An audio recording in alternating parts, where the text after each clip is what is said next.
Cette semaine, à Église en sortie, on parle de la mission des médias catholiques en ce temps de pandémie avec la directrice générale de KTO TV, Philippine de Saint-Pierre. Et on se rend dans le diocèse de Joliette pour un reportage sur l'église Sainte-Geneviève de Berthierville.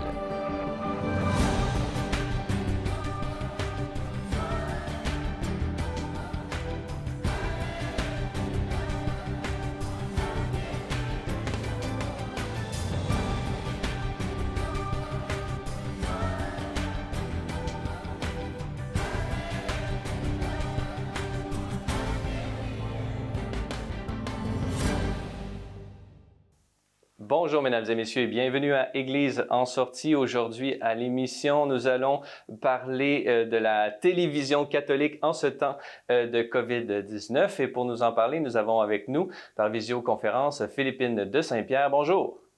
Bonjour Francis.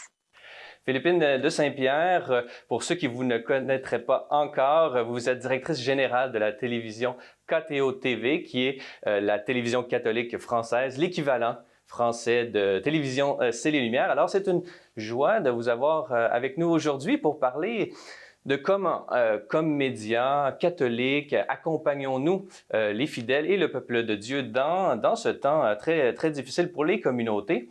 Mais d'abord, pouvez-vous nous parler un peu de la situation? Comment se portent les mesures sanitaires et comment ça affecte, en gros, le climat de l'Église en ce moment?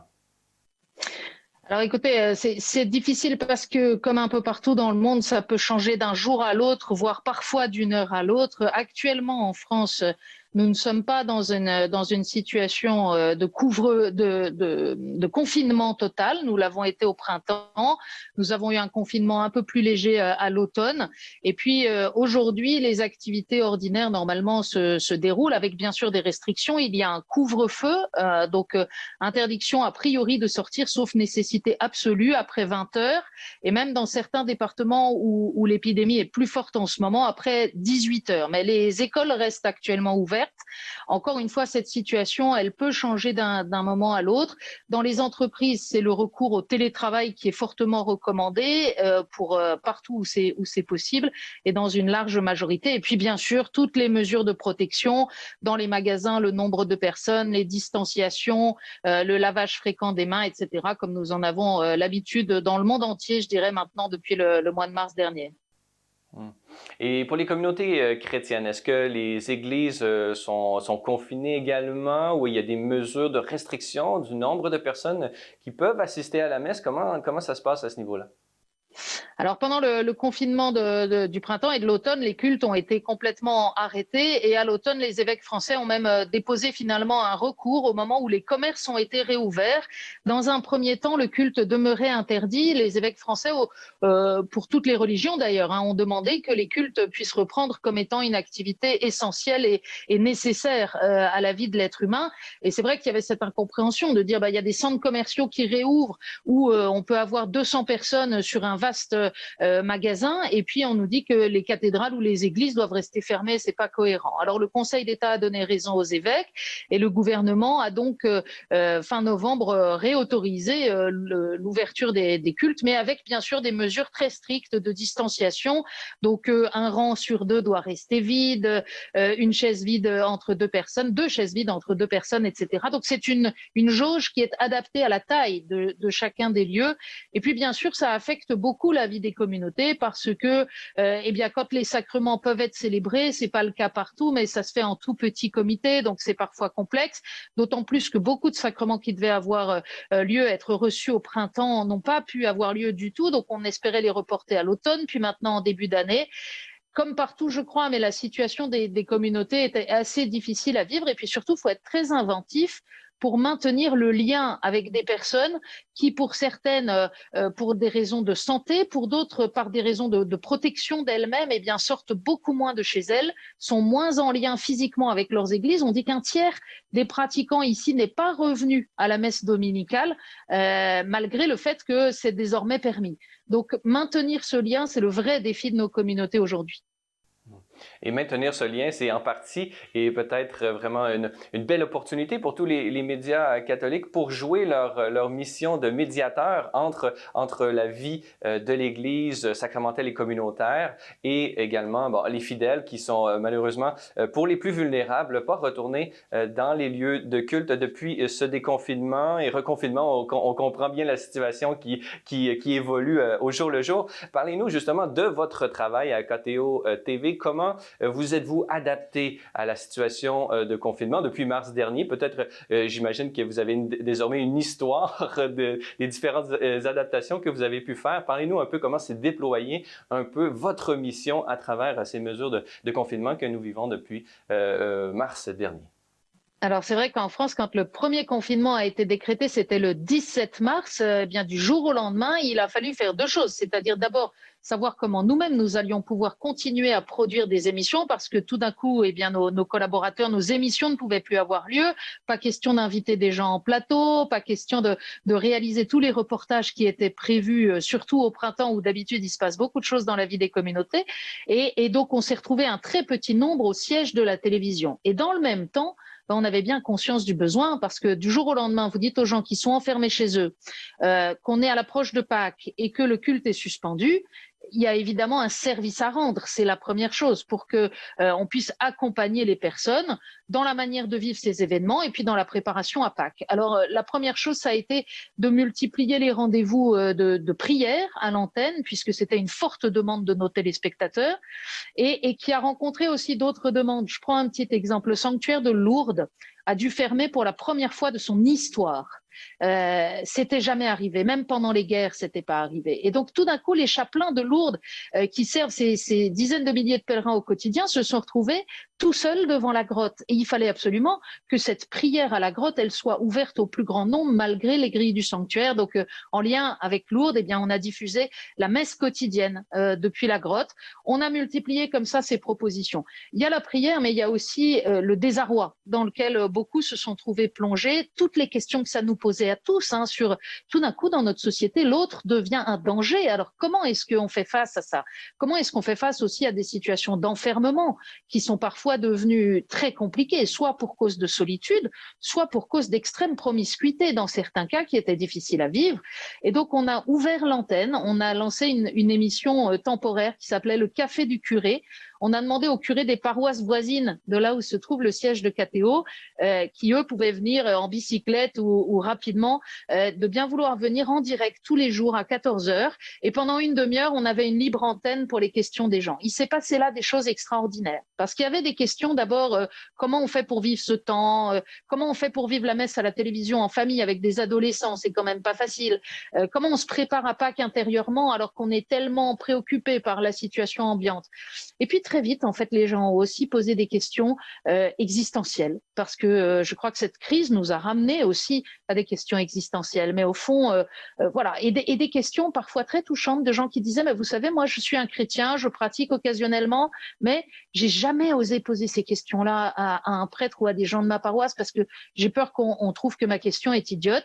Alors, ça a libéré beaucoup de choses. Les prêtres, je dois dire, les 5-6 prêtres qui nous ont accompagnés pendant plusieurs semaines, jusqu'en juin, l'émission a duré, même après la levée du confinement, ont témoigné d'un vrai sens pastoral. On était heureux de rendre ce service. Après, il a fallu revenir à une autre programmation. Depuis la rentrée, on essaye de s'ajuster. On a une grille de programme avec de l'information, de la formation, avec les retransmissions des offices. On essaye d'adapter évidemment nos thèmes de discussion, de réflexion, de formation à ce qui se passe en ce moment et à cette crise que nous traversons. Et j'imagine que dans cette année 2021, vraiment la programmation de KTO TV sera, comme à son habitude, de s'adapter vraiment aux mesures sanitaires dues à la pandémie qui fait rage à l'heure actuelle en France. Si vous le permettez, Philippine de Saint-Pierre, on va prendre quelques instants pour aller voir un épisode de cette série à la découverte du patrimoine. On se rend aujourd'hui dans le diocèse de Joliette à la découverte de l'église Sainte-Geneviève de Berthierville.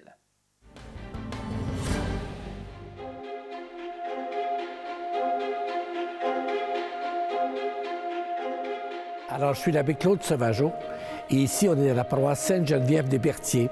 Ici, vous êtes dans une paroisse très vieille. C'est la 16e plus vieille au Québec. Donc, la seigneurie, ça commence par une seigneurie en 1672, créée par Louis XIV, mais avec l'intendant Jean Talon. Alors, à ce moment-là, on a bâti une église. On est sur Sainte-Geneviève-des-Berthier. Vous savez qu'on est sur le bord du fleuve Saint-Laurent. Alors, tout près du fleuve, on a bâti la première église, qui ressemblait presque de façon identique à l'église du petit sanctuaire du Cap de la Madeleine. Cette église a duré de 1727 à 1787. Mais étant donné la croissance de la population, c'est alors qu'on a déménagé ici, un peu plus loin du fleuve, parce que la population était plus grande, l'église est devenue trop petite. Alors le temple d'aujourd'hui date de 1787 et c'est la plus vieille église du diocèse de Joliette.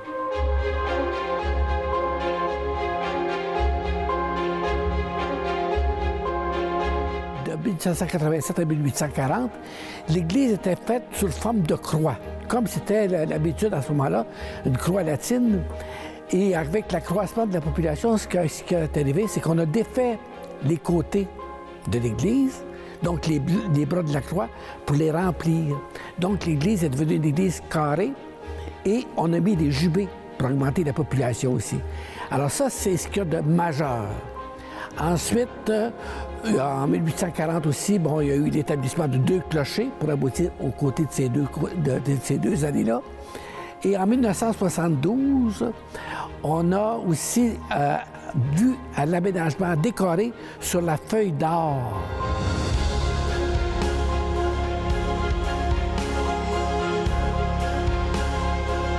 L'importance de l'Église ici comme bâtiment, mais aussi comme présence catholique, étant une paroisse ancestrale pendant très longtemps, jusqu'à ces dernières années de plus grande sécularisation, l'Église d'ici a toujours fait l'objet de fierté.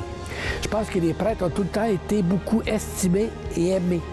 Ici, ils ont une influence ecclésiale, oui, mais souvent culturelle. Mais on peut être riche, on est riche d'un passé, bon, dont il y a encore quelques traces aujourd'hui.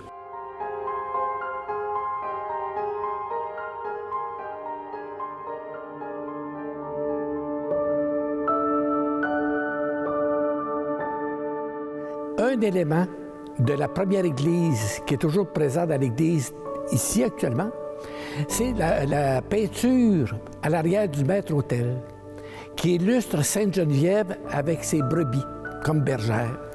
Cette première peinture-là date de la première Église, 1751. Et si vous regardez les couleurs, le bleu, le rouge, le brun, le beige, il n'y a pas eu aucune restauration de la peinture. C'est vraiment exceptionnel.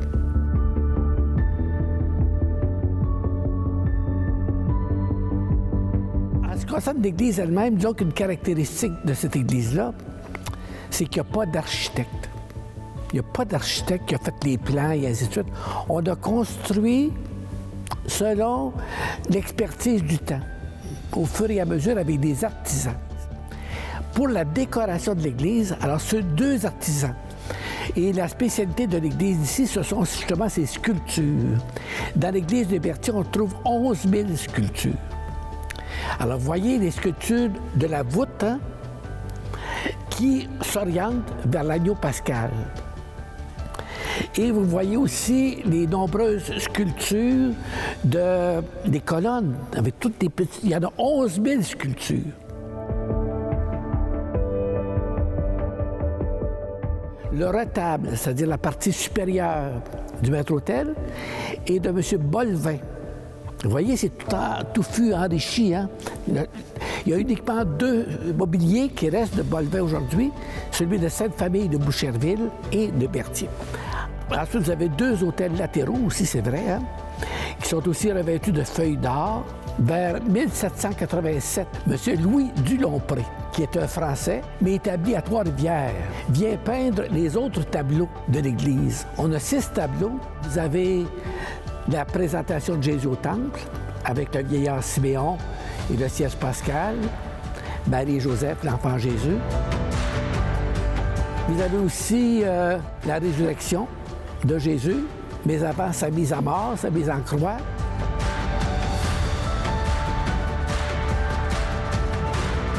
l'Assomption de la Sainte Vierge. Vous avez d'un côté aussi Saint-Dominique, parce qu'ici à Berthier, nous avions les moniales dominicaines. Et de l'autre côté, on a Saint-Raphaël qui sauve Tobie du ravin. Alors, c'est des belles peintures aussi, et qui, imaginez, qui n'ont pas été, ou à peine, retouchées.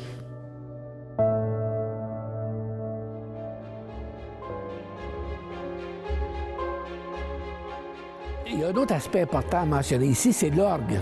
A été électrifié en 1924, mais date de 1836. C'est un orgue d'Angleterre. On a toujours été une paroisse où la musique a été importante, parce qu'on a eu des chorales pendant très longtemps, encore aujourd'hui d'ailleurs, on a encore. On a eu des religieux clercs-de-Saint-Viateur, entre autres, qui ont œuvré ici pendant près d'un siècle. C'est pas pour rien que l'église d'ici est déclarée monument historique. Alors, il ne faut pas que ça soit uniquement un monument historique, là, mais il faut qu'il y ait des gens aussi qui l'entretiennent.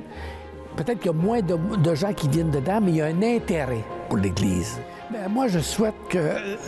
c'est comme une étoile, je souhaite qu'elle continue de briller. Je pense qu'à Berthier, on peut être fier. C'est une belle richesse dont on est les dépositaires. Mais c'est important qu'en ces années là, difficiles au plan de la foi, qu'on vive une solidarité. Et je suis content qu'une émission comme Celle des Lumières ici vienne la mettre en évidence, hein, pour qu'elle brille dans le ciel québécois.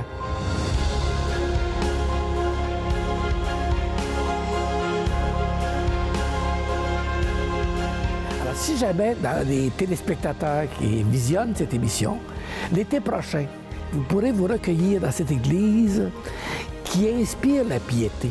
Hein? Il y a de nombreuses personnes, des milliers de personnes, qui sont venues prier ici et qui ont pu laisser leur empreinte de foi. Il y a des personnes qui se cherchent. C'est beau de venir voir l'église ici pour les yeux, mais c'est beau aussi pour le cœur. Alors, je vous invite cordialement.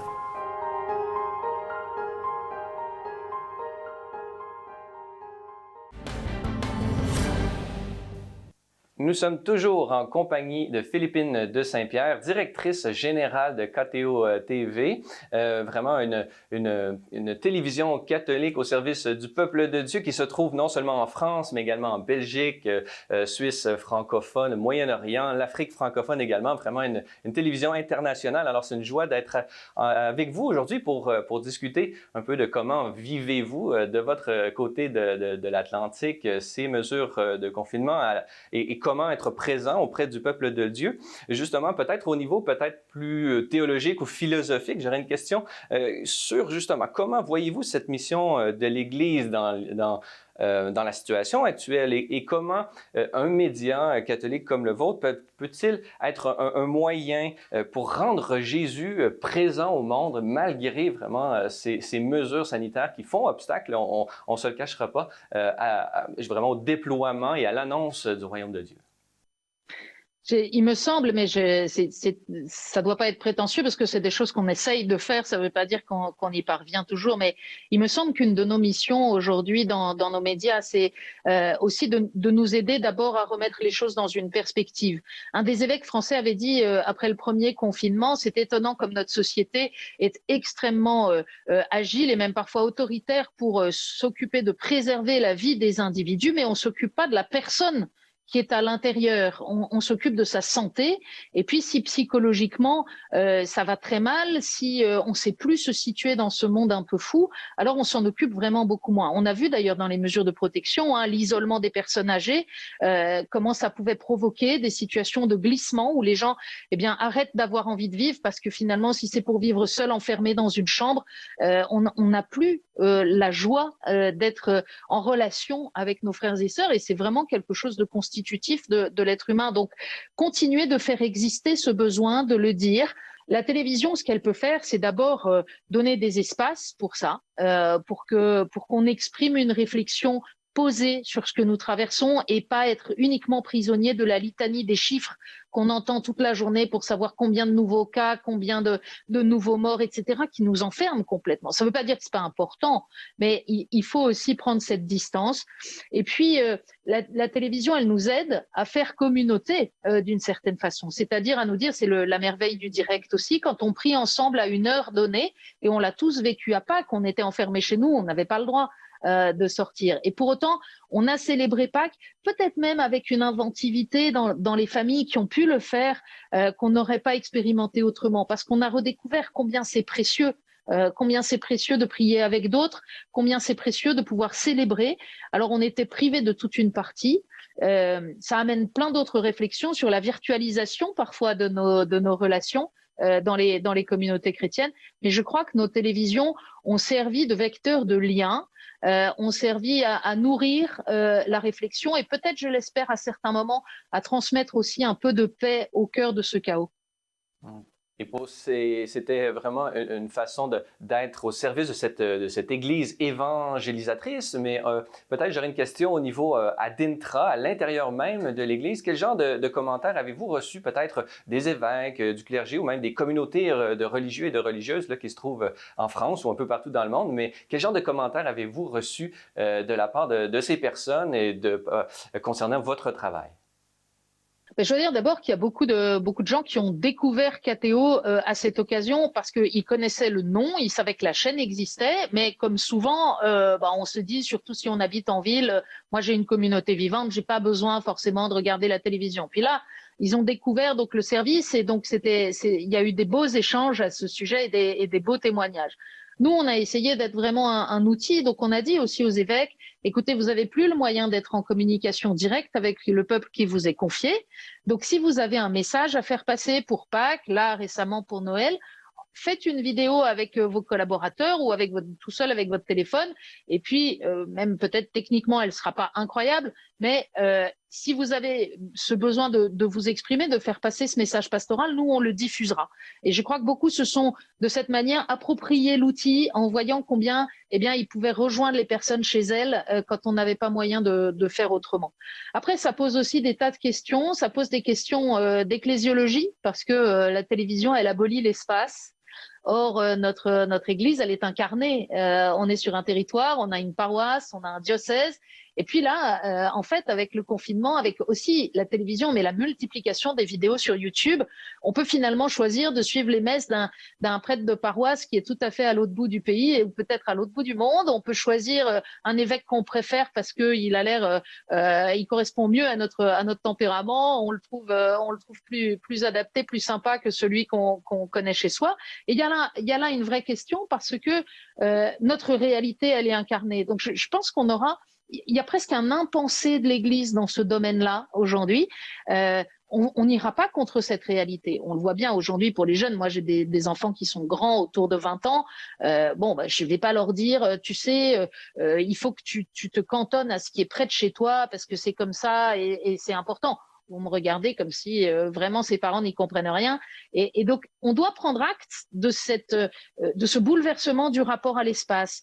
Mais je crois qu'on doit aussi essayer de le catéchiser et de comprendre qu'il ne s'agit pas de faire une livraison à domicile du culte qui me plaît le mieux avec l'enseignement qui me plaît le mieux et puis de plus jamais rien avoir qui me dérange. Je crois que c'est vraiment le plus important aussi pour les retransmissions de messes, Francis, parce que on les a vus se multiplier et ça a été une très belle chose. Ça a permis à des gens de garder le lien avec leur curé, ça a permis à des gens qui suivaient pas la messe en vérité d'habitude de finalement la regarder à travers ces moyens de communication. Mais c'est aussi un petit peu compliqué. D'abord, il y a une forme de vedettisation qui peut être assez complexe pour le clergé et je pense qu'ils ne sont pas forcément préparés à cela parce que ça renvoie une espèce dose d'affection extraordinaire. Quand vous avez 1000 commentaires sur les réseaux sociaux qui disent que vous êtes formidable d'avoir diffusé votre messe en direct, et ben forcément, vous êtes beaucoup plus valorisé que quand à la sortie de votre vraie paroisse, vous avez des paroissiens qui vont pas tous vous féliciter, vous remercier. Alors, il y a ce point-là. Mais il y a aussi le point que quand je vais vraiment à la messe, physiquement, c'est pas du tout la même nature d'expérience. Et moi, je vois parfois dans le courrier qu'on reçoit aujourd'hui, on a des gens qui nous disent « Oh, maintenant, c'est super, moi, j'ai découvert la messe avec la télévision et comme ça, j'ai quelqu'un qui m'apporte la communion de temps en temps et j'ai plus besoin de me rendre dans ma paroisse. » Mais non, on est appelé à faire des communautés de disciples pour annoncer une bonne nouvelle au monde. Et c'est pas en restant chacun dans son canapé avec la télévision, aussi bonne soit-elle, Francis, aussi bien Celles et Lumières que KTO, c'est pas uniquement avec ça que on va faire vivre cette communauté. Donc il y a un vrai enjeu à catéchiser, je pense, et à réfléchir. Et j'imagine que les évêques, et peut-être même le Vatican, éventuellement, sont en train de préparer des divers documents pour savoir comment bien vivre ça comme Église dans les différents pays et universellement également. C'est toutes sortes de réflexions que vous avez mentionnées qui devront être abordées dans les prochains mois et les prochaines années. Philippine de Saint-Pierre, en terminant, si on pouvait vous demander quels sont vos espoirs ou quelles sont les traces que cette crise vont laisser sur l'Église en France, mais peut-être plus largement dans le monde?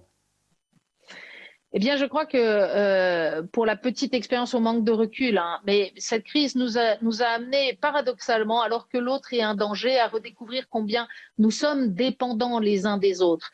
Nous avons besoin les uns des autres pour notre vie quotidienne et pour nous sentir bien, à la fois pour la relation affective, mais nous avons besoin des gens qui ouvrent les magasins, nous avons besoin des personnels soignants, nous avons besoin les uns des autres, parce que chacun tout seul, s'il a même une compétence, eh bien, il ne s'en sortira pas. Et donc, je pense que s'il y a quelque chose à construire pour le monde de demain à partir de ça, eh bien, il y aura quelque chose de bénéfique. Pendant l'été, beaucoup d'observateurs et d'intellectuels ont parlé du monde d'après, en nous disant que le monde d'après ne serait pas comme le monde d'avant, etc. Moi, je suis toujours un peu réticente vis-à-vis de cette déclaration parce que je crois que le quotidien reprend vite et assez naturellement ses droits dès que la chose est possible, dès que la crise est passée. Alors peut-être on aura cette mission de continuer à être des éveilleurs, à la fois pour annoncer au monde cette bonne nouvelle du salut, à la fois pour témoigner de ce que le Christ fait dans nos vies, mais aussi tout simplement pour aider nos contemporains, nos concitoyens à se souvenir qu'ils ont fait cette expérience,